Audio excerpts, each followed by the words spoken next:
Madness. It's 8:38 now at Fox 40. Darren joins us here on the couch. Want to incorporate some tie-dye and some donut holes into the forecast. I'm in.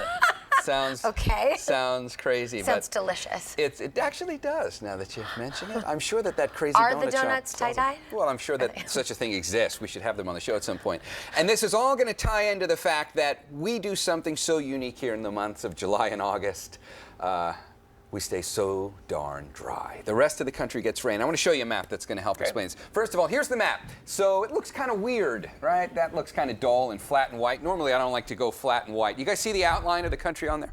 Absolutely. So if you'll pardon me for a moment, I'm just going to scroll up here so I can head over and hit the start button. You are now going to look at accumulating rain over the next 2 weeks, from today all the way through Tuesday, September 8th, and where you start shading the maps in with color. That's where rainfall accumulates on the map.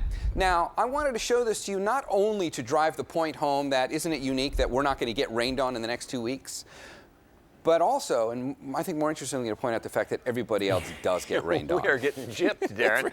Everybody else across the United States. And if you look at a 2-week period, that's typical. It's normal. This is not an unusual thing, but it's a really great way to visualize how unique the part of the country you live in is in July and August, and it's a Mediterranean climate. It's not a bad thing. Well, Darren, you showed us a while back. I mean, this is every year. We're the one spot in the country that essentially, virtually never gets rain in the summer. In the month of July, when you average out for that entire month, this is the one place in the country where you could say on average you don't get measurable rain. So this is not necessarily a consequence of the drought. This is the consequence of the fantastic Mediterranean climate that we all love so much. It doesn't rain here in July and August, and there's the rest of the country getting some rain. There's your tie-dye donut hole.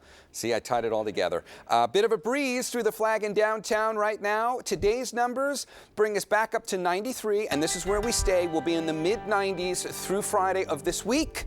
And then, once we start to get towards the weekend, we finally cool down. And we're going to cool all the way back down into the upper 80s for the weekend. This weekend's going to feel pretty good by the time we get to the upper 80s. I'll be back with more on this coming up a little later. For now, guys, back to you. All right, Darren, thanks.